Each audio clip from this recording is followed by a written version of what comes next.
Hello, this is Dr. Nancy Trimboli with your Healthcare Arsenal podcast. This podcast is designed for that person who knows there's a better way towards health and wellness. They just don't know what that better way is. And my hope for you is that with each passing episode, you get closer to being your own best expert.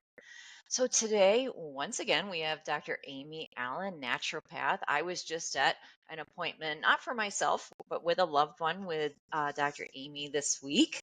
And we have a whole nother topic to talk about. If you've not seen Dr. Amy's interviews on German New Medicine, oh my gosh, please go back and watch those. They are so powerful and relevant.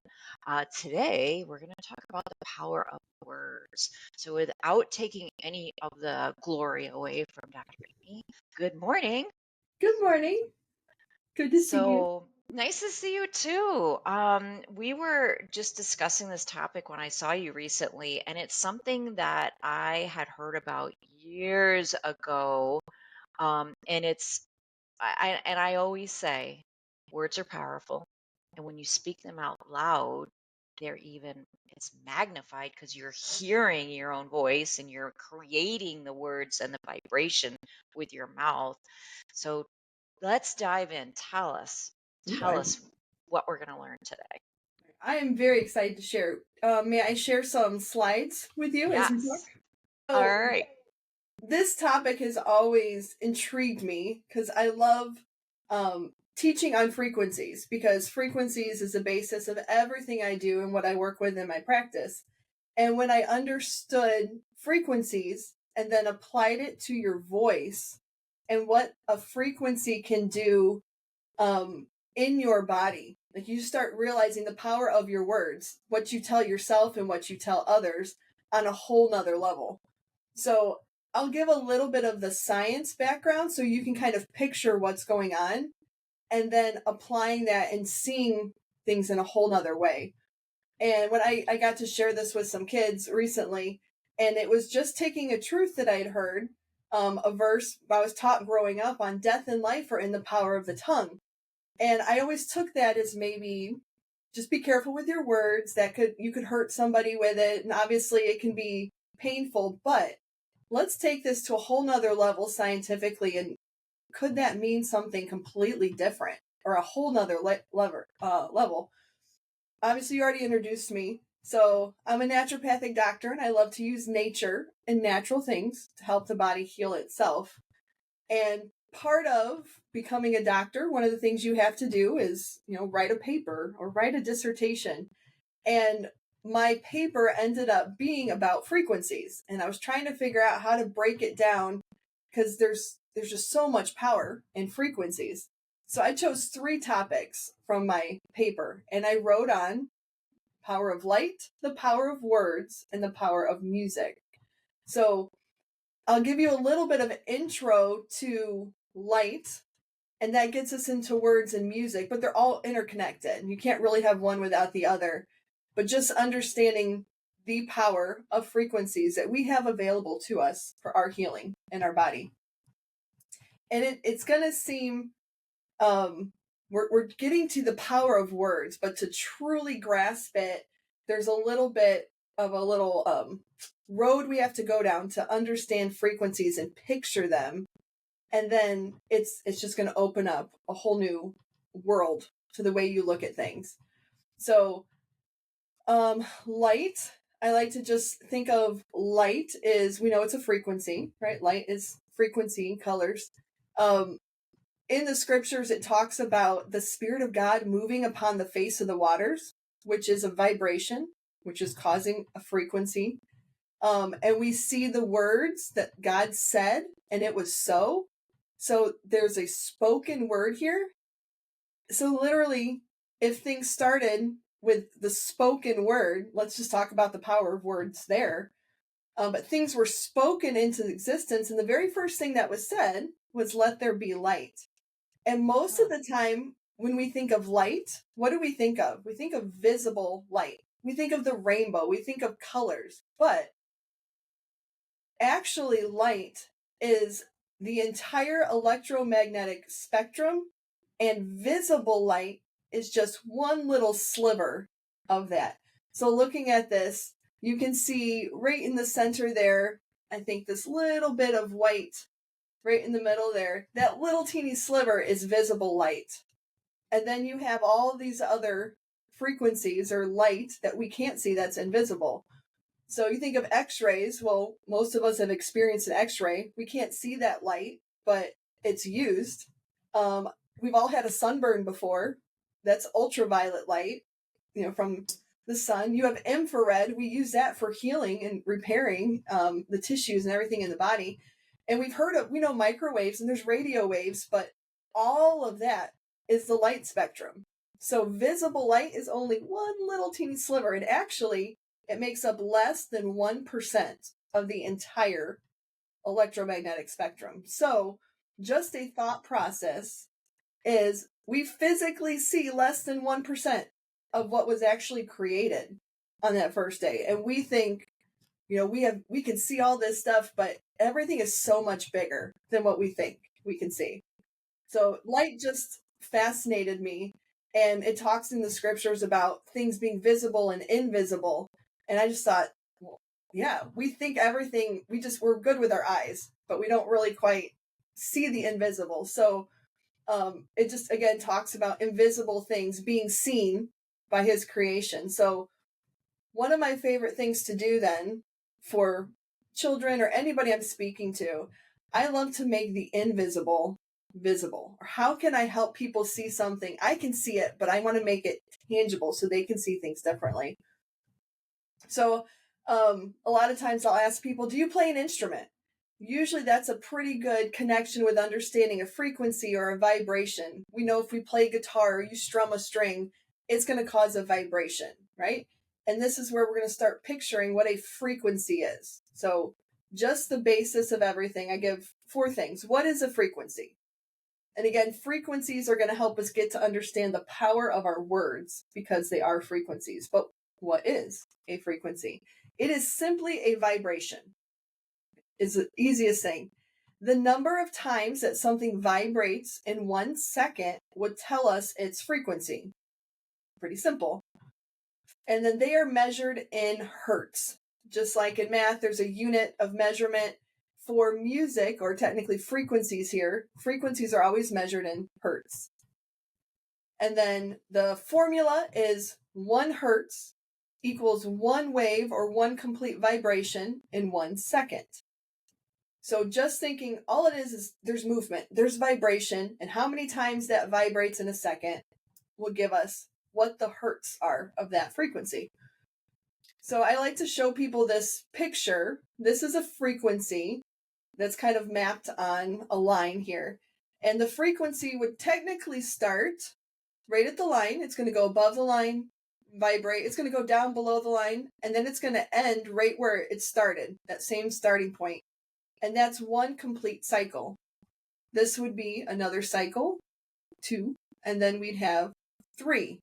So if this vibration, if we could see it actually happen, this would be a 3 hertz wave because there's 3 complete cycles if it happened in 1 second.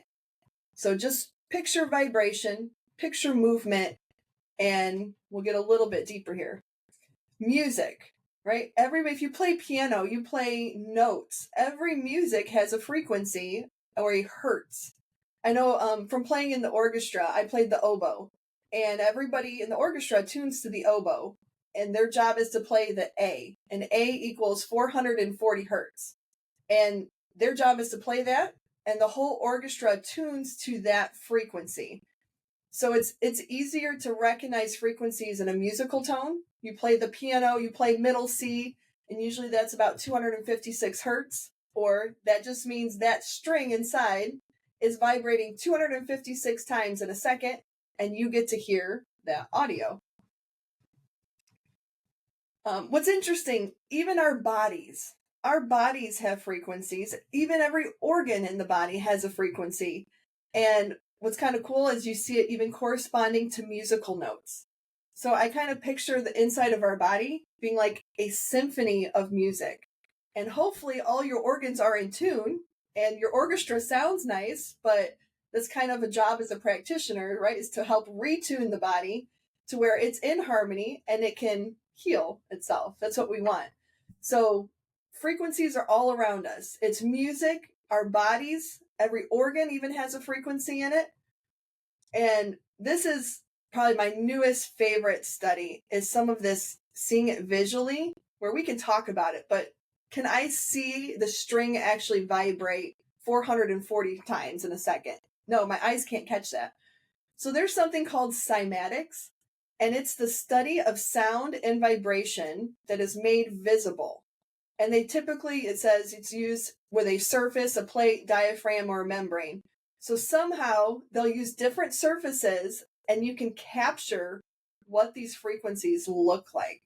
So there is a company, they developed something called the cymoscope, and they took water and they played music to it, and they got these beautiful geometric structures for each note. And this would be my ultimate goal, would be to own something like this, where I could actually capture this personally, this much detail, under a microscope and stuff they have. But what's neat is there are things you can do. I'll show you my experiment in just a minute to help picture, give you another level of frequencies and music and what things look like.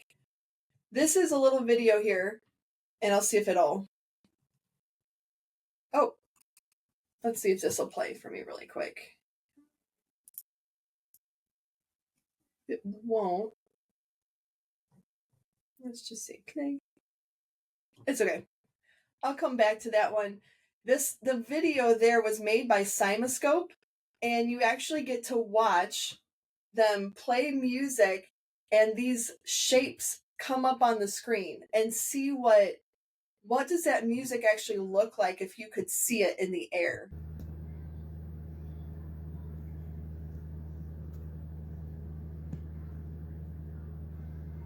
And it's breathtaking to look at. It's on YouTube. But of course, I wanted to try some things on my own. What could I do with things that I had at my own home?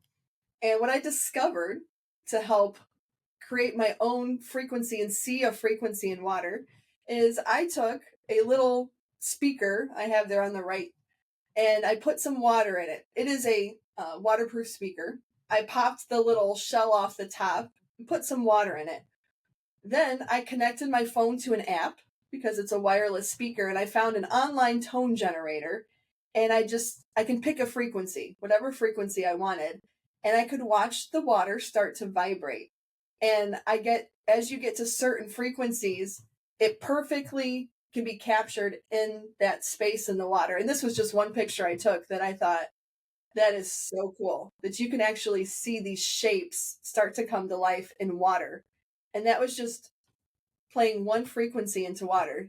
You think of music has tons of frequencies. It's moving all the time. So you're getting all of these different shapes and vibrations absorbed into the body.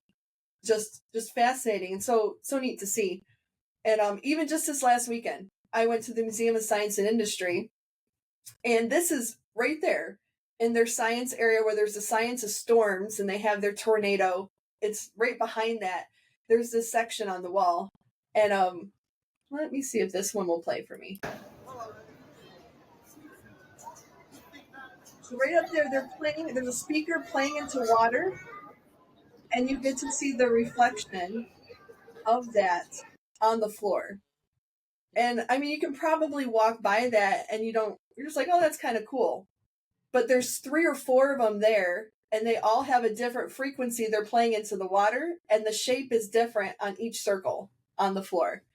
And it's beautiful. It's beautiful to see things that we've never been able to see before. But with water, we get to see a little bit more visual what's going on with the frequency. On this one other video, this one again helps you picture. Oh, it's gonna play. I might jump ahead a little bit. So what they did is this video here, and I have it on silent because it's hard to talk over it. But what they do is they have this metal plate, and they put salt or sand on it, and there's a frequency generator, and they'll turn it to a specific amount of vibrations per second, and you get to see all these geometric shapes pop up. I just bought one of these and I've had so much fun this last week just seeing all these different shapes. The higher and higher this number gets for the hertz, the more intricate every picture becomes. So you're going to see it in the center. There'll just be more and more, I don't know, just beauty in the shape of it. So it's fascinating. The lower the frequency, the more kind of open and simple it will be. And then you get higher and higher and it's more complex. But this is sound playing, and we're actually seeing shapes come from this. And this is all called the study of cymatics. And it's just making things that are invisible visible. There's a lot of stuff on YouTube that's so fun to watch about cymatics. So understanding, picturing all of this, I want you to understand that actually everything has a natural frequency. And a natural frequency is just the natural frequency at which something naturally vibrates. Every single thing has a natural frequency. And the best way to picture this is, let's go with guitars. If I strummed a note and I played an A and it was 440 hertz, yes, that string would vibrate. But if the guitar, if its natural frequency was 440 hertz, the whole guitar would start vibrating at the same time, because that's the natural frequency, and it will start vibrating and resonating because that's the natural one. So everything in this world has a natural frequency at which it vibrates. And if you, like a guitar, we said you pluck it, you struck it, if you disturb anything, you'll get some kind of vibration.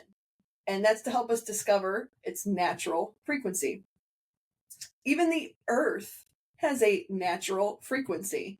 This one's really neat for health. The Earth's natural frequency has been calculated at 7.83 hertz. And it's known as the Schumann resonance, right? It's mathematically was predicted in 1952. And I always joke with all my students, I say, if you want to become famous, you just have to discover something and your name will always be, forever remembered. So it was actually, Schumann was the last name of the scientist that discovered this back in 1952. But scientific studies have shown that the human brain reaches its ultimate potential for health and wellness when it resonates with the Earth's 7.83 hertz frequency. Think of grounding. This is the same thing. So to naturally balance our body, we should stand barefoot on the ground a few minutes a day. Just a natural way to connect. Yep, I'm sure you speak on this. You're all about grounding. But this is something natural. It's been given to us. It's free. We can help balance our bodies with frequencies by just resonating naturally with our environment, what we're supposed to do. Touch this earth and be connected to it. So let's go here. So the question here is, we talked about our bodies. We want to be in tune with things around us. Frequencies are all around us. They can be good, music, or it can be negative. So I'm going to ask the question, what can influence our body's natural frequencies that are in us? Well, food. We can take all these topics and go forever, but food can be one thing that influences our body's frequencies. Our emotions influence our natural frequencies. Our thoughts, environmental toxins, that one's huge. Stress in general, and then electromagnetics, that's a big one. So there's all these things bombarding our bodies and influencing our natural frequencies. And my goal is to help you understand your body. How can you protect yourself from being affected by these frequencies and keep yourself healthy? This is a little review to help you picture here when we talk about frequencies, when you're going to see this next chart. Just to review, 1 hertz is 1 vibration per second. But if we say something is 1 kilohertz, that's going to be 1,000 vibrations per second. If something is megahertz, that's 1 million vibrations per second. Gigahertz is 1 billion cycles per second, and terahertz are 1 trillion. So that seems like pretty big, right? We have all the way from 1 all the way up to 1 billion measurements. So look at this chart. Let's go into the human body first and understanding your human body and the frequencies in your body. If you are a healthy human body, it will resonate between 62 and 78 megahertz. Mega meaning million. So your body should be vibrating 62 to 78 million times per second. If we start not feeling well, when we get sick, the lower those frequencies go, illness is going to set in. There's not enough energy to keep us healthy. So somewhere, if you drop into 57 to 60 megahertz or millions, still a lot, millions of vibrations per second, this is where cold and flu. If it gets low enough and 42 megahertz, there's not enough energy for the body to do what it needs to do. And this is where people can get cancer diagnoses. And then if you don't even have enough to live, you need at least, it looks like 25 megahertz. The body can't sustain itself and the body will die. So our goal as a healthy human being is to stay somewhere between 62 and 78 megahertz. So how do we do that, right? One thing that very much influences us is our minds. So this is really interesting scientifically that they've measured when you think negatively, is it can lower the body's vibrations by 12 megahertz, which is 12 million less vibrations per second, just thinking negative. So if you look back the other side, what if you are, I don't know, maybe at 70 megahertz, but you start thinking negative, you're going to start dropping into, now I'm susceptible to the cold and flu just by my thoughts. Not what I eat, not anything else, just your thoughts. Thinking positive, they can show, can raise up to 10 megahertz, 10 million vibrations per second. And then what's really neat is they've even measured prayer being 15. So the power of positivity, the power of prayer can be measured energetically. So if you're not feeling well, positive thoughts are going to play a huge role in your health. And being prayerful, having people pray for you, there's actually energy to that can help heal the body. And then just to show you the difference here, foods. If we eat good, fresh food, they resonate. Fresh food is between 20 to 27 megahertz. So that's 20 to 27 million more vibrations per second. So look at the importance of eating fresh food if you're not feeling well. The more frequencies that are strong that we can put into the body that can raise our energy, we can be healthier. Dried food and dried herbs have a little bit less frequency, but still very powerful. But you can see if you have canned or processed food off the shelves, there is zero energy in them. So they are not going to do anything for you to help raise your vibration of your body to keep it healthy. So it's almost like you get a science lesson in your body at the same time. We want to keep you healthy. Food plays a role. Your thoughts play a role. But so does the sun and water. Look at this. This kind of shows the frequency range of your heart, your brain. We have the earth. But look at the sun. It is close to 6 gigahertz is the average vibration of that, which is 6 billion vibrations per second. So no wonder the sun is healing to the body. It's raising your energy levels. And water is a whole nother level. It's close 90 to 110 terahertz. So now we're in the trillions of vibrations. So sun, water, grounding, putting your feet on the earth, eating healthy food, you can see how it makes a difference in the frequencies of your body. So kind of picturing all of that about yourself, let's come back to now the power of the tongue and what it does. So again, it said death and life are in the power of the tongue. Okay. The tongue is very, very popular and used in scripture quite often. So there's usually, there's importance to that when things are mentioned over and over. So the power of your words, let's think about this. Have you ever met someone and got a weird feeling about them or something is off? Or you walk into a room and you immediately feel tension.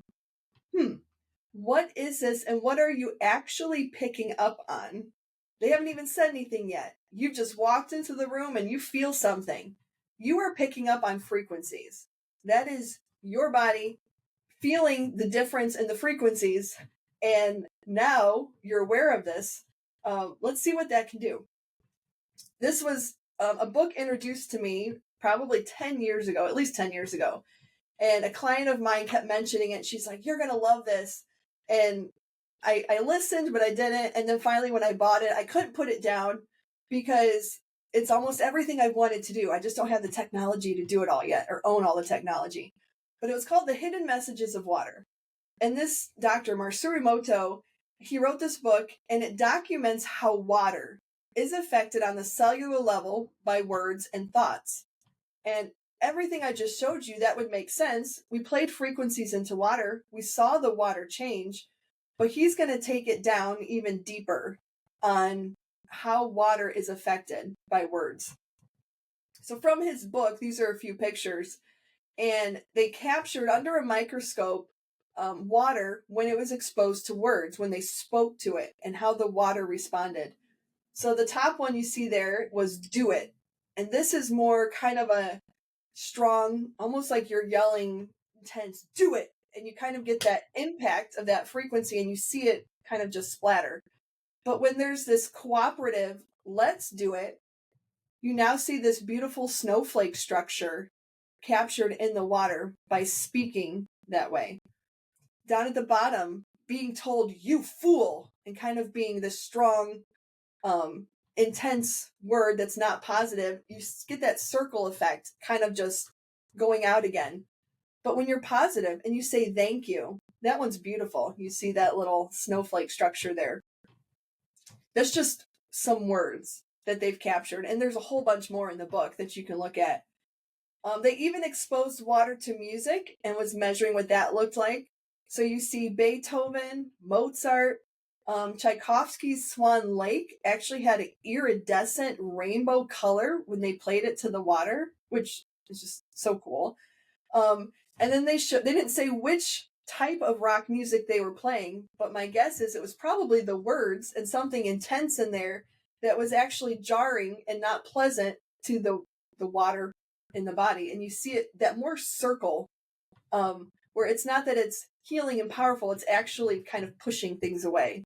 That circle spreading out there. Then one of the most interesting things in the book is he did this test or conducted this test at a Japanese elementary school. And what he did is he took jars of rice, and technically he did 2, and then another study, I believe he did 3. And I personally tried this, and it's very fascinating. He took jars of rice, he cooked them, filled them up, and then they had them set out, and the kids in the school, whatever classroom, they would walk by, and once a day they would speak to it. And they would say either, I love you, or I hate you. One of his might have been a little bit different, but it was the same principle. I love you and I hate you, positive and negative. And they just wanted to see what would happen with words. If you spoke to rice, how would that physical substance be affected? And what they discovered is that, I know I've done this personally, and 30 days later, the rice that was positively spoken to is still white. And it's kind of starting to ferment, but you see it white instead of milky. The one that you spoke negative to literally turned black, and you saw mold growing on it. And an interesting study was sometimes when they've done the 3rd jar of rice is they would completely ignore it. They put it on a shelf and nobody talked to it at all. And that one looked just as bad as the one that was spoken negatively to, but actually on the rice, it would start to decay from the inside out. You could see it kind of opening up and rotting from the inside. And from this study, he was using this to teach the principle about how positive words and negative words can affect physical matter and how it makes a difference. But when you're ignored, it's actually more painful than it is to be spoken negatively to or have that negative interaction, which kind of proved the thought process of why do kids act out for negative attention is because it's more painful for them to be ignored. So they will do anything to get interaction, whether it's negative or positive. So it's a fascinating study that's been documented. And then this is technically not my personal one here, which I'll be getting another one here, but this is kind of the idea here is you put a jar of rice that says love, a jar of rice, and you label it hate. And as you start speaking to it, you'll see that the rice will start to change. I've tried this experiment multiple times, so I'm trying to learn different variations. Like when things don't work, how would you troubleshoot or what's going on? One thing I learned is that these two jars can't be within 12 inches of each other. If they are, the negative one the positive one will start absorbing the negative one. So just understanding the power of frequencies again. Maybe you have two children and you're speaking positively to one and one's always you're always on their case, but you know what? They can be absorbing each other's energy and both be feeling those emotions and impacting their body deeper on a cellular level. So again, death and life and the power of the tongue. So here's the thought process to wrap it up. If one can speak negative to food and see outward evidence of death and decay, what harm can one cause a physical body with their words? So you can't really question that. Like there's proven science to show that your words affect physical matter. Now think about, what are you doing to your body or somebody else's body with your words? We really can speak life or death with our words. And then the other thought process is, if we as humans are 70% water, what would that water look like on a cellular level based on our self-talk? So we can be our own worst enemy and build everybody up with positivity. And then we sit there and we beat ourselves up and say, we're not good enough, whatever it is. And all that negative self-talk is changing the water in your body, which is lowering your vibrations. We want to be in those, 70 up to 72, 78 megahertz. We want to stay high, healthy.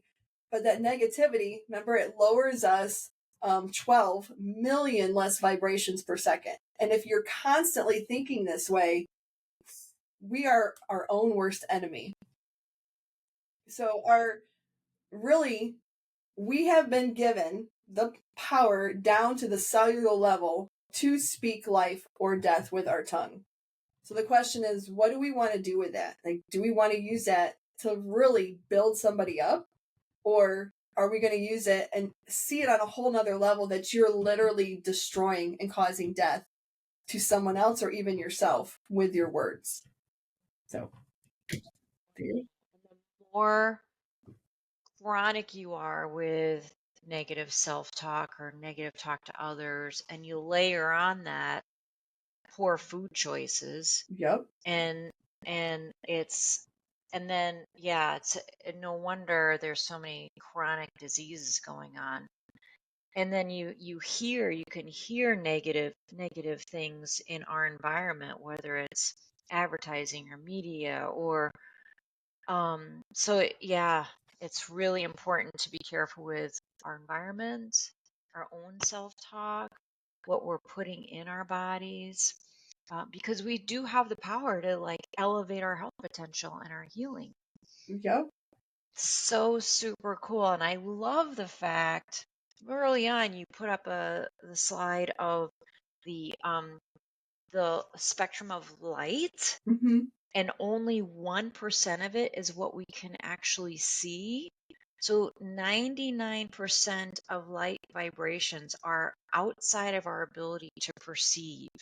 So there's so much influence on us that we are not perceiving in the moment, because our five senses can't detect it. Right. So when it's so we all have detractors in our midst. So this is a little bit of just a fact to bring up. Well, here are the facts. Only 1% of light is detectable by our eyes. So there's so much else going on that we can utilize to our own benefit. Right. Whether it's self-talk or grounding. I've gotten back in that habit, and it is so powerful for me, for my state of mind, for my sleep patterns, my stress level. So cool. I love it. Well, thank you so much, Dr. Amy. Yep. And I love the fact that you're teaching this to kids. and kids will go home and teach their moms and dads. So I have to tell you, yesterday I was sharing this with a group of kids, and I was laughing because I was literally on the topic of light. And as I'm explaining that you only see 1% and this other 99% is invisible, the lights go out in the building. What? And they actually thought that this was part of the talk. Um, but then the lights didn't come back on. And the emergency lights came on in the auditorium. And I'm just sitting there or standing there like, PA went out, everything went out electronically. So I was just like, huh. And what we found out was a truck hit a power line and they actually shut down the whole school and they had to send them home. So I didn't even get to finish my talk yesterday Oh with my them. gosh. So I'm going back to teach them. But it was so interesting that it was literally on the topic of light and boom, the whole town of Hebron goes out. Like, what's that about? Our angels are always sending us messages like this is super important, Dr. Amy. So we're gonna let you know how important this is. Yeah. Which what I'm actually excited about is I feel like I had such an age range in there that they're going to have me come back. But if I get to now go to each classroom and teach more to like a first and second grader versus the fifth and sixth all together, I feel like I can get a little bit more on each person's level. So it's going to be Yes. fun. And I think it actually is going to work better for this topic to get them in a smaller group and share it with them. So Yes. I'm excited. Yes. Yes. And to teach them at an early age that your words are powerful. Yep. I love it. Well, thanks so much for sharing with us today. It was phenomenal as always. I So, always love sharing. Thank you. I know you love teaching. I know I do too. I love getting the word out about all this like free, simple stuff. Like go outside, take your shoes off, and look at the sun in the morning. What could be simpler? Yep. For our audience out there, this has been your Healthcare Arsenal podcast. And as always, with each passing episode, my hope for you is that you become closer to being your own best expert. Bye for now.